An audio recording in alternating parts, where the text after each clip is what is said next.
Wassalatu wassalamu ala asyrafil anbiya'i wal mursalin wa ala alihi washabbihi ajmain.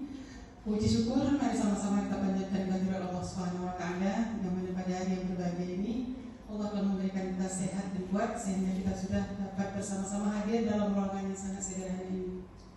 Pertama-tama penghormatan saya kepada Bapak Wakil, selanjutnya para dewan guru semuanya di SMP 1 Samudra, dan yang spesialnya adalah buat Bu Fitri Arizona, guru penggerak angkatan ke-8.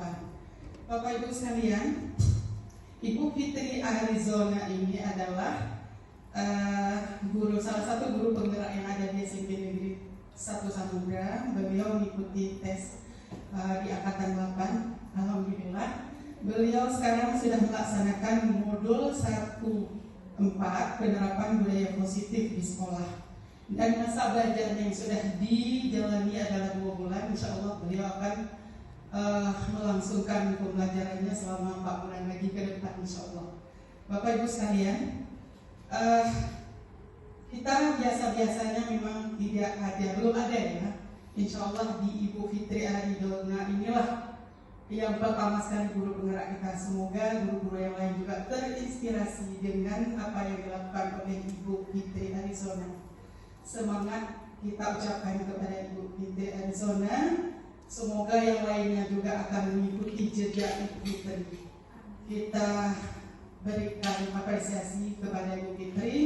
Dan pada hari ini Ibu Fitri akan melaksanakan presentasi hasil nyata modul 1.4 menerapkan budaya positif. Insyaallah kita berikan kesempatan kepada Ibu Fitri Arizona. Terima kasih Ibu, silakan, kami bersilakan.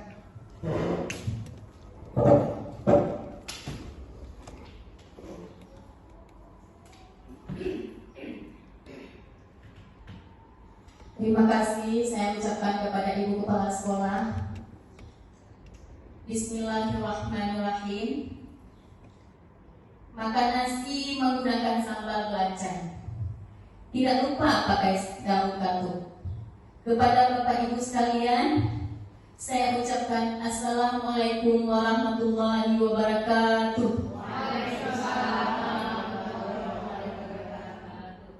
Puji syukur, mari sama-sama kita panjatkan kehadiran Allah Subhanahu wa taala yang telah memberikan kita kesehatan, sehat badan, sehat pikiran untuk dapat berhadir di ruangan yang sangat berbahagia ini untuk mengikuti pendidikan saya. Pendidikan saya modul aksi nyata saya modul 1.4 menerapkan budaya positif. Salawat dan salam mari sama-sama kita sampaikan ke pangkuan Nabi besar Muhammad sallallahu alaihi wasallam. Penghormatan saya kepada Ibu Kepala Sekolah yang telah mendukung, sangat-sangat mendukung dalam pendidikan saya sebagai calon guru penggerak. Ini baru calon, bukan guru penggeraknya, baru calon. Saya mengikuti pendidikannya 4 bulan lagi, insya Allah. Dan penghormatan saya kepada Bapak Ibu yang telah meluangkan waktunya untuk saya dalam menampilkan modul aksi nyata saya.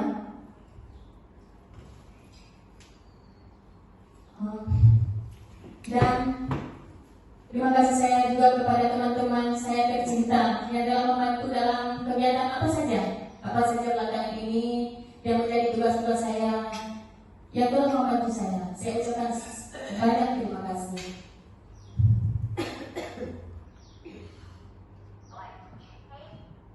Terima kasih. Perkenalkan nama saya Fitri Arizona. Saya merupakan calon guru penggerak angkatan 8 dari SMP Negeri 1 Samudra, Kabupaten Aceh Utara. Dan yang Ibu lihat di sini, Ibu pengajar praktik saya, yaitu Ibu Rika Sufrina SPD, dan fasilitator saya yaitu Ibu Fitrianti Anas MPD. Beliau berasal dari Padang.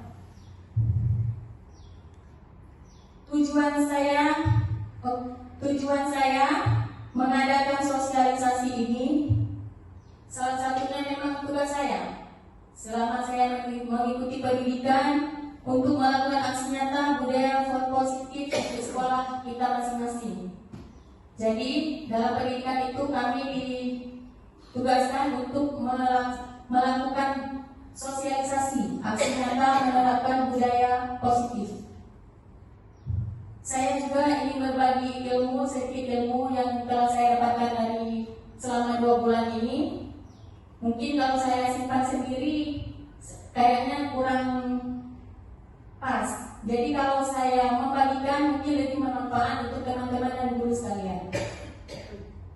Untuk melakukan kerjasama ini mungkin kita harus berkolaborasi tentang budaya positif yang akan saya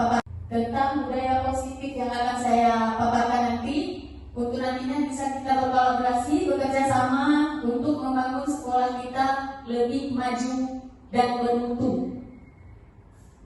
Baiklah, ini ada ice drinking. Ibu-ibu dan bapak-bapak, ini coba sebutkan berapa jumlah kepala harimau yang bapak lihat? 5. Ada lagi? 4. 5. Nggak nampak lebih lagi yang lebih? Kurang ada. Berapa ibu? 6. Paling banyak 6 ya? Ibu kepala sekolah berapa? Ya 4. 4.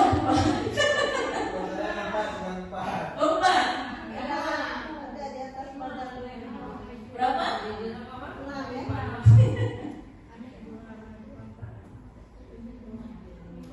Paling banyak ada yang dapat 4, 5, 6. Ya? Mari kita buka. 6 tak? Saya Ibu Yunita 6. Oke, 5. Ini mengetes ketajaman mata. 6 ya? Ya. Oh, ibu udah dapat 6. Oke. Yang bedanya berapa? 6. Oke, kita buka ya. Berapa depannya? 1, 2, 3, 4, 5, 6, 7, 8, 9, 10, 11, 12, 13, 14, 15, 16 ya? 16.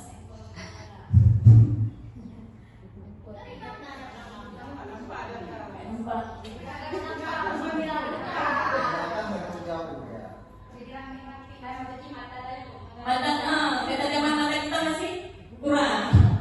Oke? Ya. Baiklah, kita akan memasuki kepada materi. Tujuan pendidikan. Menurut Ki Hajar Dewantara, pendidikan adalah menuntut segala kodrat yang ada pada anak-anak agar mereka dapat mencapai keselamatan dan kebahagiaan yang setinggi-tingginya, baik sebagai manusia maupun sebagai anggota masyarakat. Oleh karena itu, pendidikan hanya dapat menuntun tumbuh atau hidupnya kekuatan kodrat yang ada pada anak-anak, agar dapat memperbaiki tingkah lakunya dan tumbuhnya kekuatan kodrat anak. Di situ ada kata menuntun. Menurut Bapak Ibu, apa itu menuntun? Mengarahkan. Ada lagi? Mengarahkan? Membimbing, iya. Mengarahkan, membimbing. Jadi, tugas kita sebagai guru itu menuntun anak-anak kita, membimbing dan mengarahkan, bukan menuntut anak kita. Menurut filosofi Ki Hajar Dewantara, pendidikan ini seperti lahan pertanian. Sekolah sebagai lahan, anak-anak sebagai padinya atau benihnya, kita sebagai petani.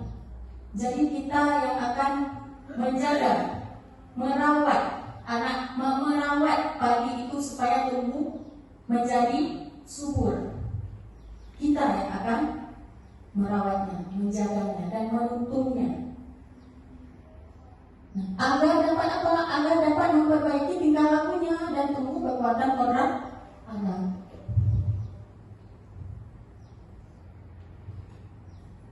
supaya Ki Hajar Dewantara bertujuan untuk menciptakan budaya positif.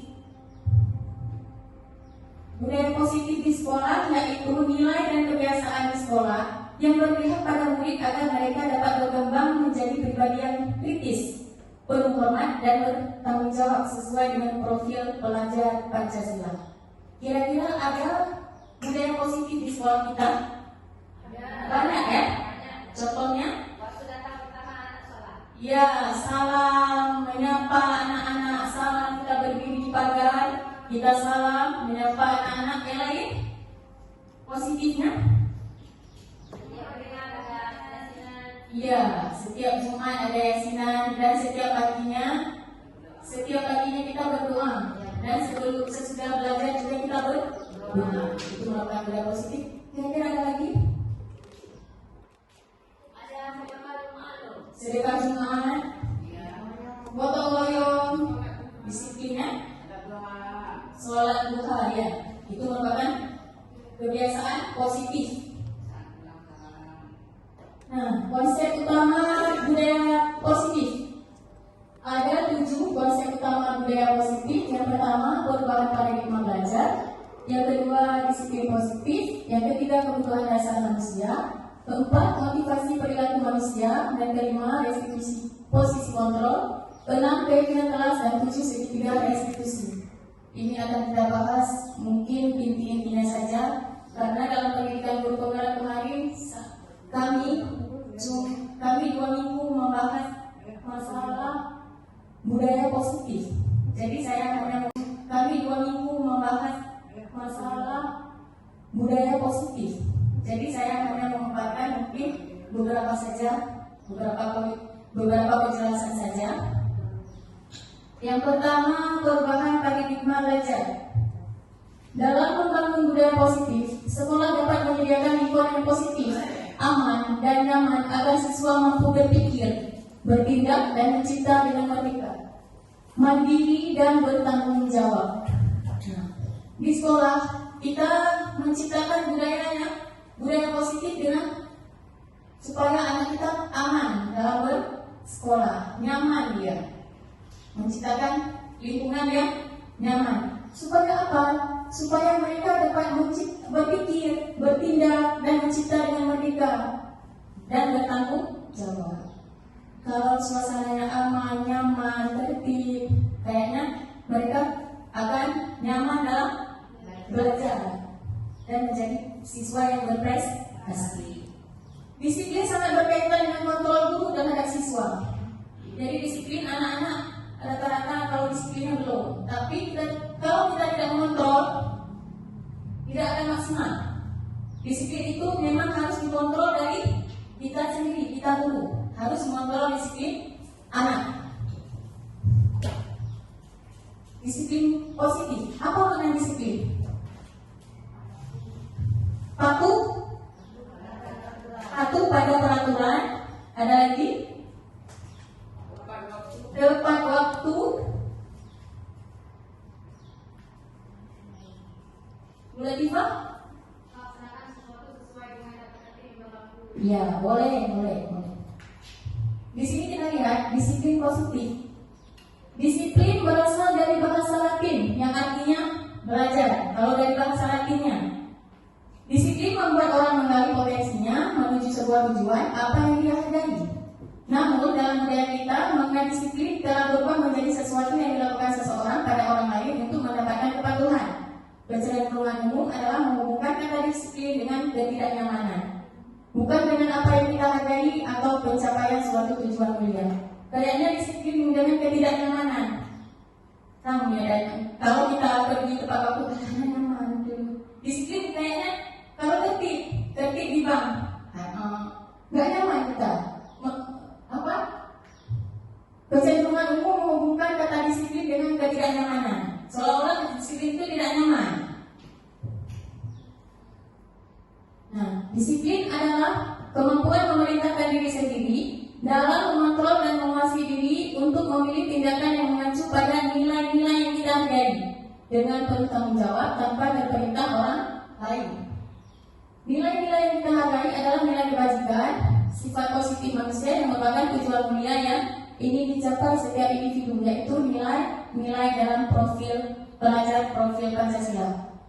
Di sini disiplin akan memerdekakan diri dari kesadaran diri kita sendiri, bukan perintah dari orang lain. Misalnya kita datang tepat waktu, saya harus datang tepat waktu. Kalau pikir saya datang tepat waktu, berdiri di depan, apa-apa saja tugas yang harus dilakukan, itu merupakan disiplin dari diri kita sendiri. Kebutuhan dasar manusia. Realitas kebutuhan setiap orang berbeda-beda. Kita harus berusaha memahami pandangan orang lain tentang dunia. Setiap orang memiliki gambaran yang berbeda-beda. Yang pertama, bertahan hidup. Penguasaan. Yang pertama, kebutuhan. Kita harus mempunyai kebutuhan hidup. Apa kebutuhan dasar hidup kita? Sandang, pangan, sandang, pangan, papan dan sebagainya ya. Anak-anak kita bagaimana kalau kebutuhan hidupnya tidak terpenuhi? Anak murid kita dalam belajar mungkin tidak akan konsentrasi. Contohnya, mereka belum sarapan, tidak akan konsentrasi kan? Contohnya lagi misalnya tempat tinggalnya kurang siram, itu membuat tidak nyaman. Dan yang kedua, kesenangan.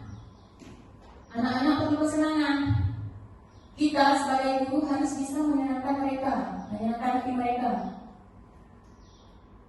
Apa yang mereka butuhkan kita tanyakan, bukan berupa materi, tapi berupa motivasi, dukungan. Harus kita tanyakan kepada anak murid kita. Yang ketiga, kasih sayang dari dan merasa diterima. Sama seperti tadi, mungkin kita sebagai guru mempunyai karakter untuk kasih sayang kepada murid-murid kita. Kasih sayang berupa apa? Mungkin senyuman, ya, memegang kuda atau apa, lusan gitu kan? Itu merupakan kasih sayang. Penguasaan itu bagaimana?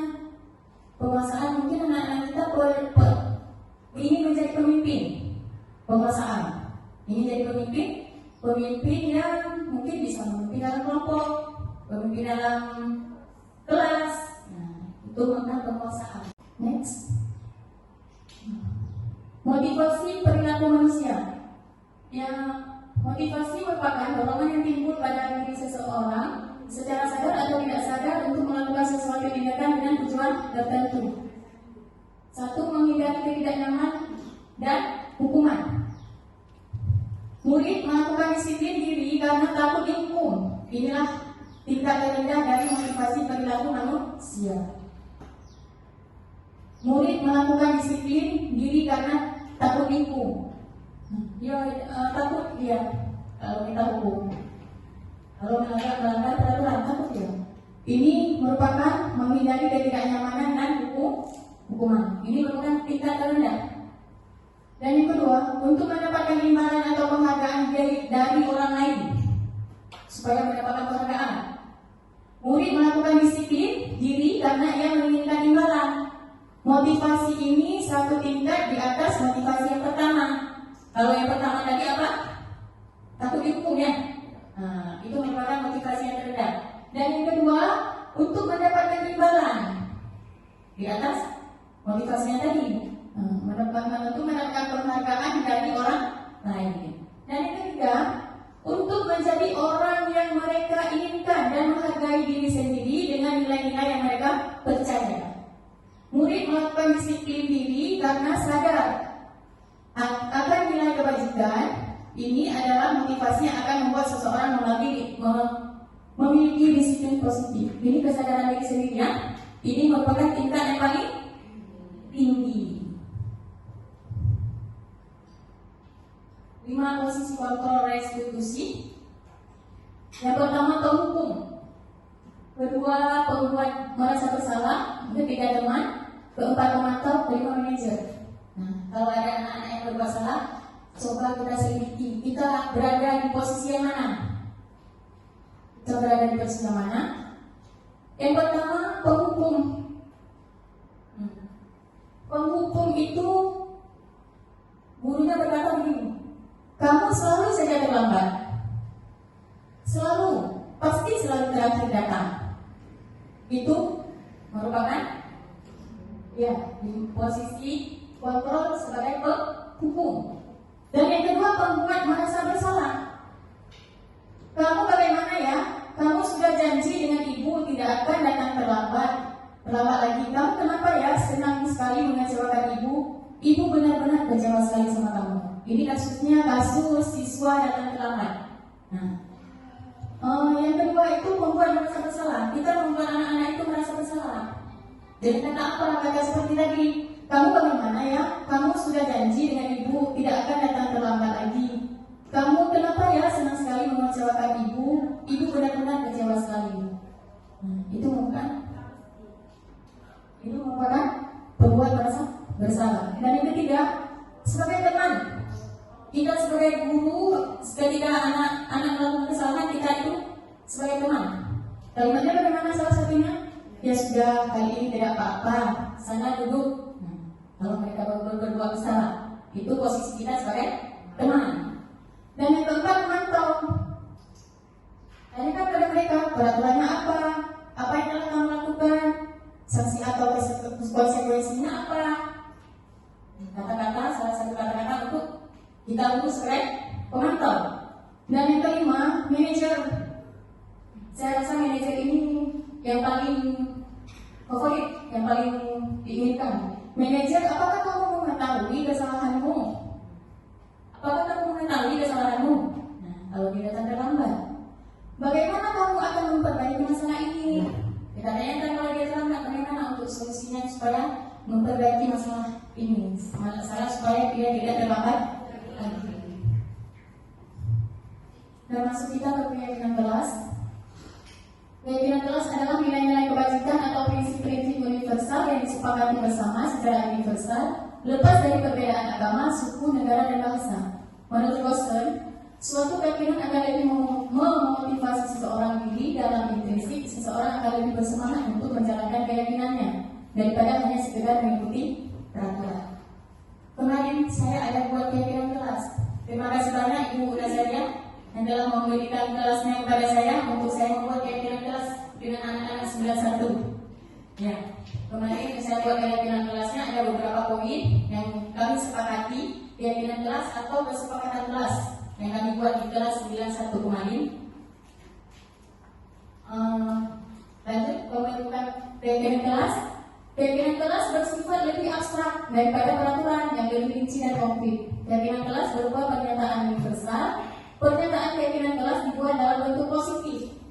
Dalam bentuk positif dia dibuat. Tidak boleh ada kata jangan. Tidak boleh dalam peraturan kelas itu. Keyakinan kelas sebenarnya tidak terlalu banyak, sehingga mudah diingat dan dipahami. Beberapa poin saja. Keyakinan kelas sebaiknya, keyakinan kelas sebaiknya sesuatu yang dapat diterapkan di lingkungan tersebut. Dan kalau keyakinan kelas diterapkan di kelasnya. Semua warga sekolah ikut berkontribusi dalam pembuatan keyakinan kelas lewat kegiatan curah pendapat. Bersedia meninjau kembali keyakinan kelas dari waktu ke waktu. Ini saya ada.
kita pilih di jawaban yang terbanyak.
Baiklah Bapak Ibu, mungkin itu contoh penerapan budaya positif dokumentasi sosialisasi keyakinan kesepakatan kelas saya dengan kelas 91. Mungkin untuk kelanjutannya Bu Nazaria mulai membuatnya lebih memperhatikan lagi kesepakatan kelasnya ya, yang saya sebutkan tadi. Dan mungkin untuk guru bisa menerapkannya juga, setiap kelasnya menerapkan penerapan keyakinan kelas di setiap kelasnya. Keyakinan kelas itu anak-anak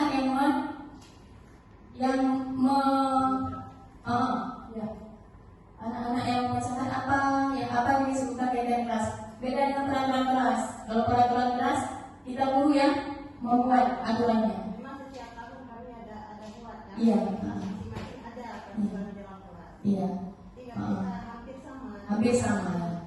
Ya, untuk keyakinan kelasnya kita sebutkan sama anak-anak saja.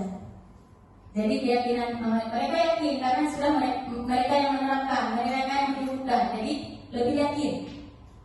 Lanjut, segitiga restitusi. Mungkin yang terakhir, proses menciptakan kondisi bagi murid untuk memperbaiki kesalahan mereka sehingga mereka bisa kembali pada kelompok mereka dengan karakter yang lebih kuat. Melalui restitusi, guru dapat membantu murid menjadi lebih memiliki tujuan, disiplin positif, serta memulihkan dirinya setelah berbuat salah. Membantu murid untuk jujur pada diri sendiri dan mengevaluasi dampak dari kesalahan yang dilakukan. Menawarkan penawaran, bukan paksaan. Ini dia segitiga restitusi. Pertama, menstabilkan identitas. Yang kedua, validasi tindakan yang salah. Yang ketiga, menanyakan keyakinan. Contoh menstabilkan identitas. Bagaimana? Contohnya kita berkata begini, berbuat salah itu tidak apa-apa. Tidak ada manusia yang sempurna. Saya juga pernah melakukan kesalahan seperti itu. Kita bisa menyelesaikan ini. Bapak Ibu tidak tertarik mencari siapa yang salah, tapi Bapak Ibu ingin mencari solusi dari permasalahan ini. Kamu berhak merasa begitu. Itu kalimat-kalimat menstabilkan identitas. Yang kedua, validasi tindakan yang salah. Kamu pasti punya alasan melakukan hal itu. Kamu patut bangga pada dirimu sendiri karena kamu telah melindungi sesuatu yang penting buatmu. Itu validasi tindakan yang salah. Yang ketiga, menanyakan keyakinan. Apa yang kita percaya sebagai kelas? Apa yang kita percaya sebagai kelas atau sekeluarga? Apa nilai-nilai umum yang telah kita sepakati? Apa bayangan kita tentang kelas yang ideal? Kamu mau menjadi orang seperti apa? Itu kita menanyakan keyakinan kelas. Contoh penerapan keyakinan kelas kemarin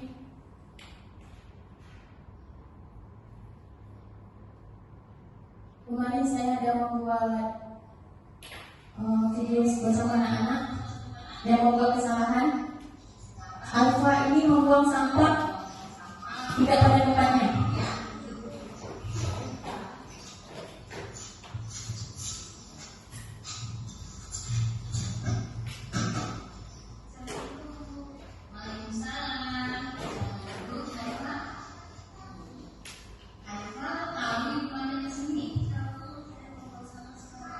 Iya betul.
ini boleh boleh.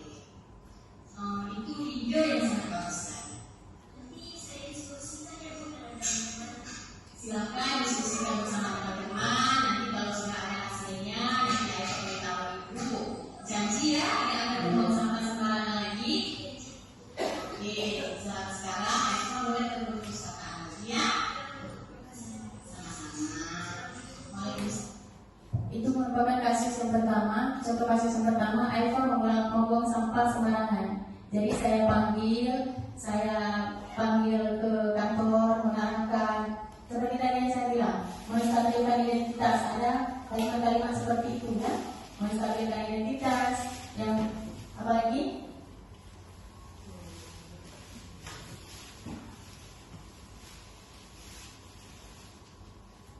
Validasi tindakan yang salah dan menanyakan keyakinan.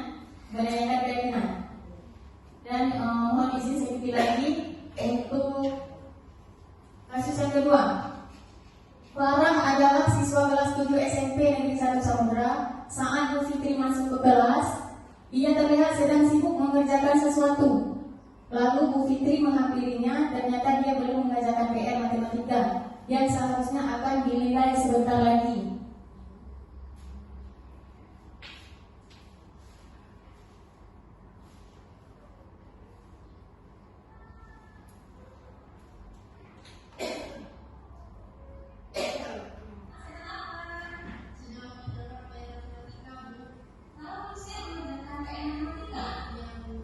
Coba berdiri. Nah, para dia mengerjakan PR matematika tidak apa-apa, karena bukan satu-satunya anak yang tidak mengerjakan PR. Kemarin-kemarin ada juga kawan-kawan yang tidak mengerjakan PR, ya kan? Nah, Farah melakukan kesalahan ini pasti ada alasannya. Kenapa? Ya, kemarin saya bermain-main dan saya ketiduran karena saya kecapean. Oh gitu. Jadi Farah kecapean lalu ketiduran. Tapi Farah tidak terlambat kan? Nah, Farah telah melakukan hal yang baik karena Farah tidak terlambat ke sekolah. Tapi kesalahan Farah itu telah melanggar nilai yang jelas atau tidak? Ya, saya terlambat. Kira-kira keyakinan kelasnya Farah itu apa? Saya tidak bisa bertanggung jawab atas sikap saya. Kira-kira sikap tanggung jawab itu penting tidak untuk Farah? Penting. Kalau itu penting, kira-kira Farah akan melakukan apa ke depannya untuk memperbaiki itu? Saya akan mengerjakan PR jauh-jauh dan akan memperbaiki kesalahan saya. Bagus, jika Farah sudah memperbaikinya, kira-kira Farah akan menjadi orang seperti apa ke depannya? Saya akan disiplin dan bertanggung jawab dan mandiri. Bagus, kalau sudah tahu apa yang akan Farah lakukan, sekarang Farah bisa duduk dan mengikuti pelajaran seperti biasanya ya. Baik, terima kasih.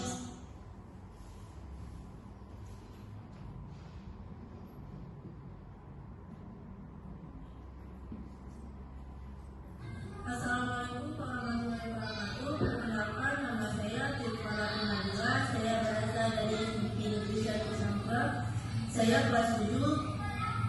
Saya merasa senang karena tadi ketika saya tidak mengerjakan PR, saya tidak dihukum dan tidak dimarahi Ibu Fitri. Saya tadi diajari untuk memperbaiki kesalahan saya. Terima kasih Ibu Fitri. Assalamualaikum warahmatullahi wabarakatuh.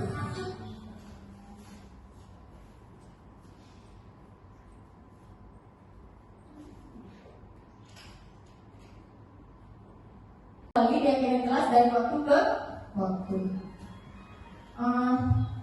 Ini saya ada buat video kemarin keyakinan kelas.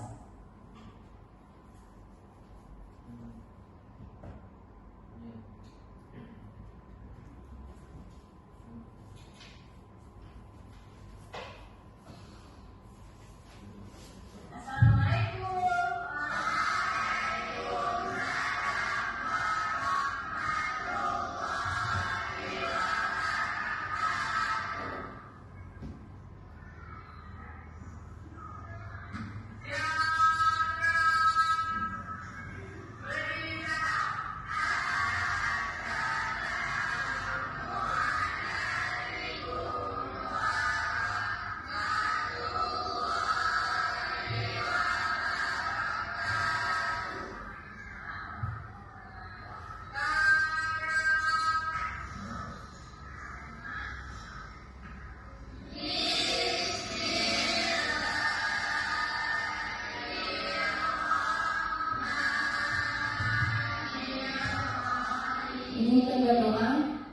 bercepat saja.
Saya membagikan kertas post-it dan saya menulis keyakinan apa yang akan mereka terapkan, yang akan mereka mau, keyakinan atau kesepakatan.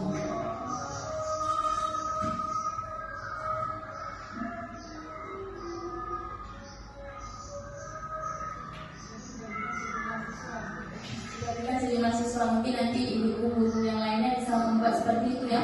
Di setiap kelas membuat keyakinan kelas.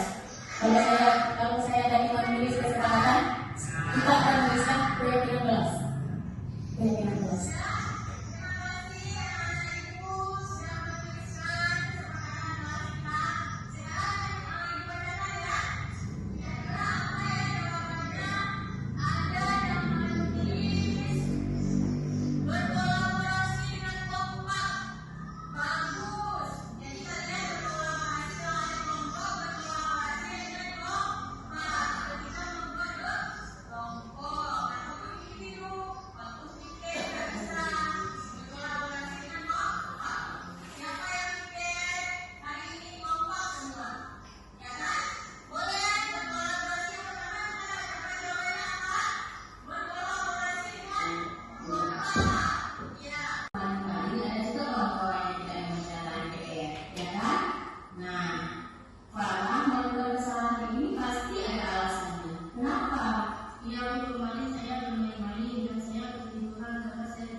dan tidak dimarahi Idul Fitri. Saya tadi diajari untuk memperbaiki kesalahan saya.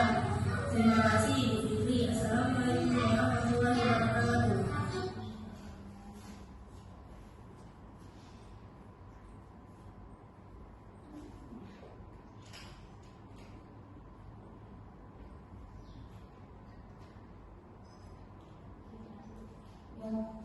Ya Bapak Ibu, mungkin itu saja materi yang saya sampaikan.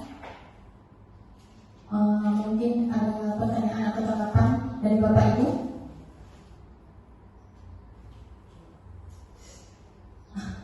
Ya Pak. Saya pada saat ini tidak bertanya, cuma ingin menyampaikan atau mengapresiasi apa yang sudah disampaikan oleh Bu Fitri. Bu Fitri sudah melakukan presentasi yang di sini yang menurut saya luar biasa, dan juga bukan saya. Ini adalah suatu keberhasilan Bu Fitri selama mengikuti pendidikan guru bergerak 2 bulan terakhir ini. Luar biasa Bu Fitri. Terima kasih. Terima kasih Pak Marzuki atas tanggapannya. Ibu-ibu, saya masih banyak kurangnya. Maklum baru 2 bulan pendidikan. Jadi mungkin ada tanggapan dari yang lain atau pertanyaan? Tidak ada ya? Oke, nggak apa-apa. Ya, saya akhiri. Mungkin ada kekurangan dari saya atau kesalahan dari penyampaian saya. Saya meminta maaf. Saya akhiri. Wabillahi taufiq wal hidayah. Assalamualaikum warahmatullahi wabarakatuh.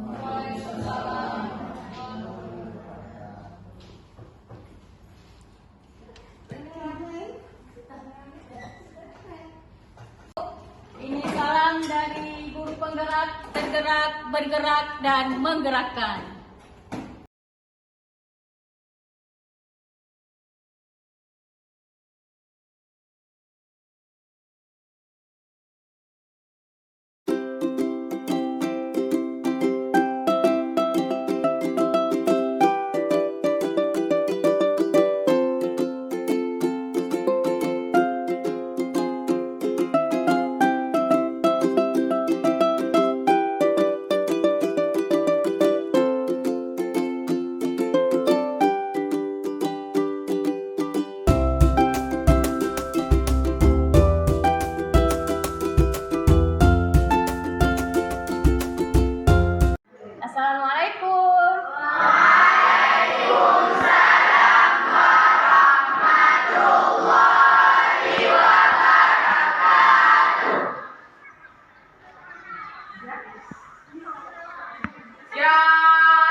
baru kita mulai belajar lagi. Bagaimana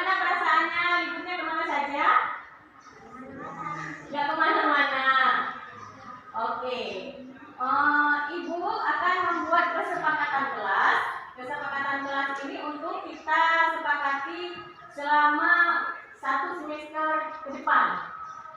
Nah, kira-kira kelas impian kalian itu maunya kelas bagaimana? Ya, Naila? Sarana dan prasarana yang memadai. Iya, sarana dan prasarana yang memadai. Bagus, keren. Siapa lagi? Ya? Bersih, rapi, dan nyaman. Bersih, rapi, dan nyaman. Ya, kelas kita harus nyaman, bersih. Kalau nyaman dan bersih kita belajarnya bagaimana? Konsentrasi kan? Senang kita belajarnya kan? Ya. Ya. Ya, harus tertib. Mantap sekali anak-anak ibu. Alhamdulillah. Jadi, sekarang kita akan membuat kesepakatan kelas. Nah, kesepakatan kelas ini kalian maunya bagaimana? Kelas bagaimana? Beda. Kesepakatan kelas itu berbeda dengan aturan kelas. Kalau aturan kelas, ibu yang akan memberikan aturan kepada kalian. Tetapi kalau kesepakatan kelas ataupun keyakinan kelas, itu kalian yang akan sepakati kalian dengan ibu. Jadi undang-undang kalian, apa yang akan kalian utarakan di kesepakatan kelas kita. Ya, baiklah. Ibu akan membagikan kertas. Tolong ditulis.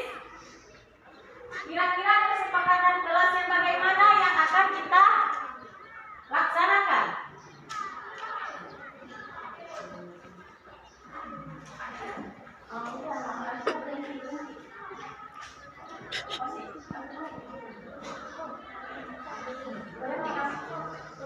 Tiga.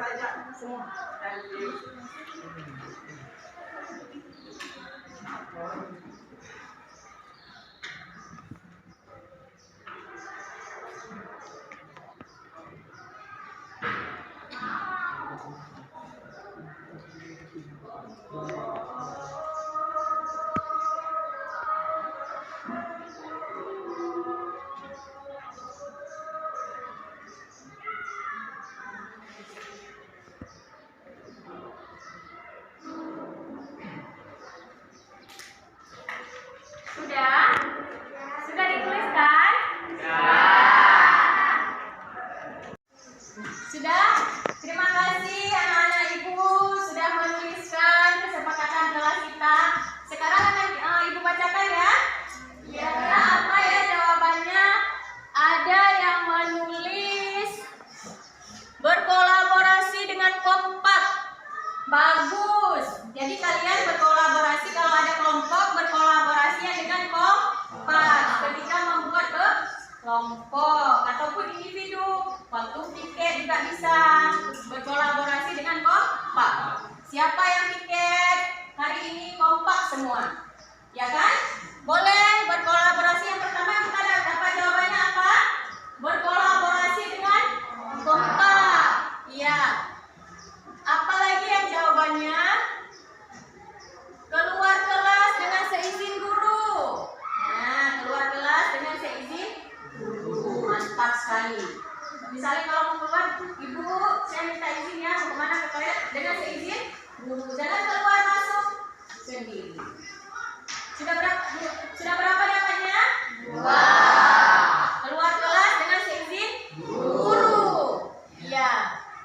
Setelah itu menjaga kebersihan dan membuang sampah pada tempatnya. Ini yang sangat penting juga ya. Nah, kalau ada sampah buang di tempatnya, jangan di tong sampah, jangan di laci, tapi buangnya di tong sampah. Boleh ya kita buat kesepakatan kelas? Boleh. Sampah pada tempatnya.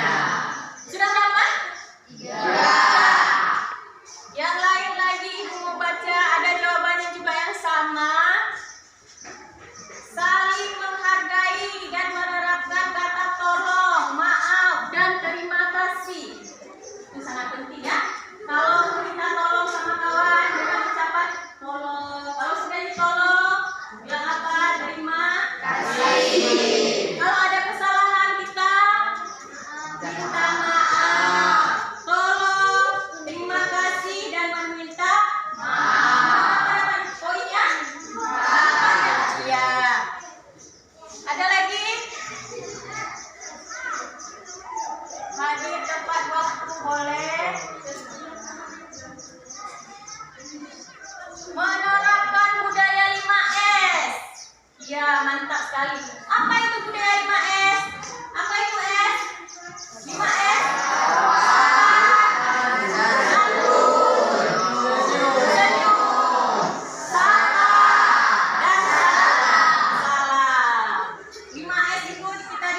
Kita terapkan di sekolah dengan guru, kepala sekolah, dan teman-teman kita.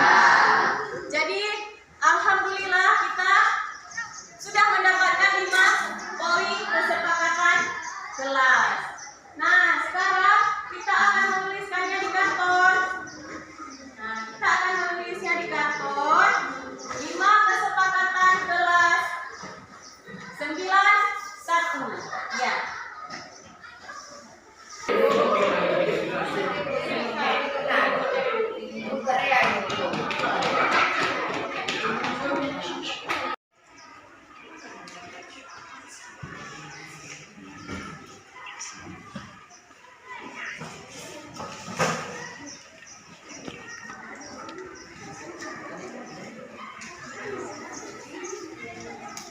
Rapi ya, yang rapi ya. Lihat kawan-kawannya. Nah, mana lagi? Yang dapat. Biar kawan-kawannya juga ada kesempatan.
Iya, mantap. Terima kasih semuanya.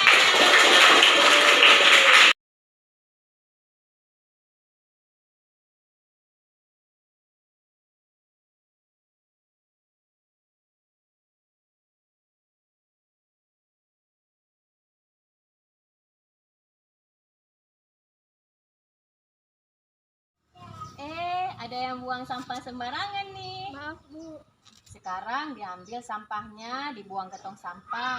Nanti ke ruangan ibu ya. Iya Bu.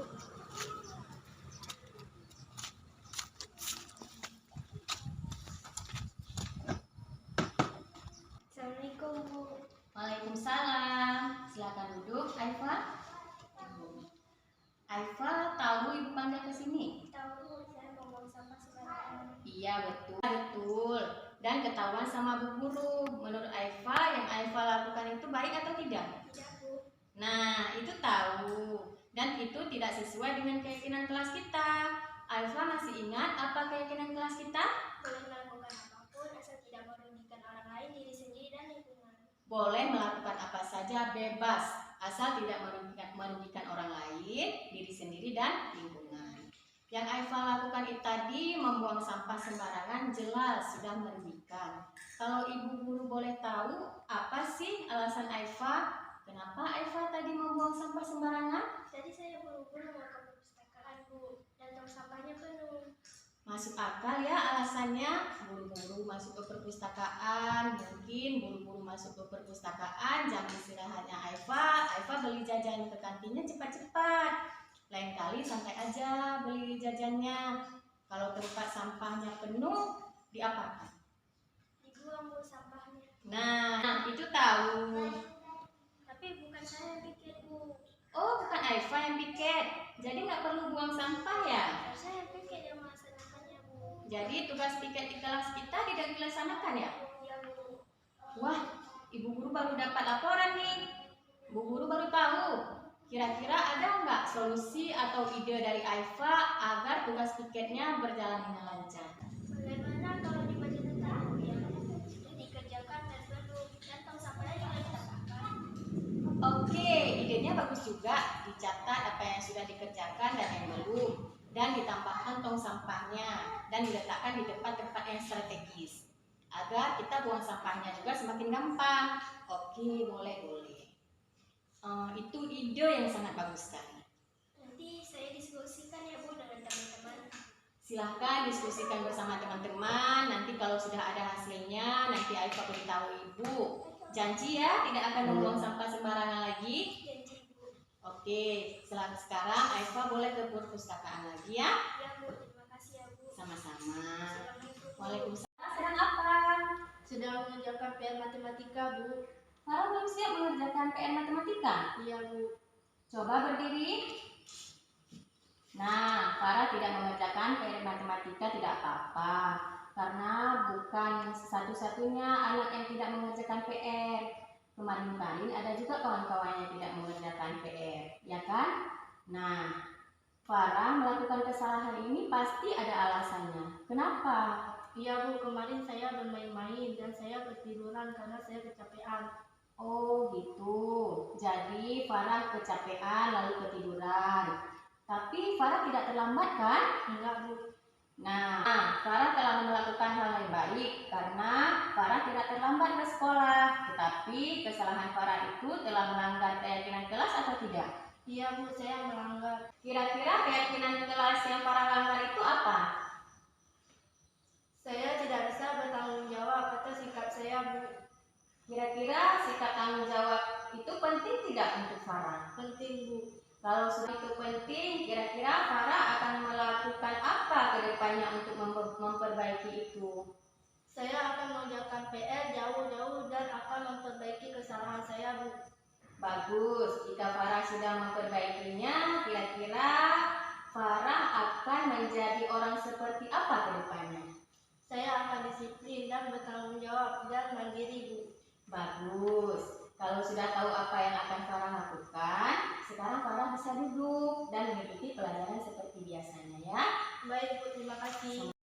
Assalamualaikum warahmatullahi wabarakatuh. Perkenalkan, nama saya Cut Faratun Nabila. Saya berasal dari SMP Negeri 1 Samra. Saya kelas 7.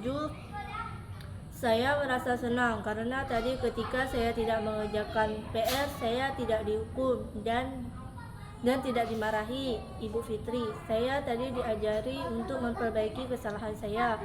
Terima kasih Ibu Fitri. Assalamualaikum warahmatullahi wabarakatuh.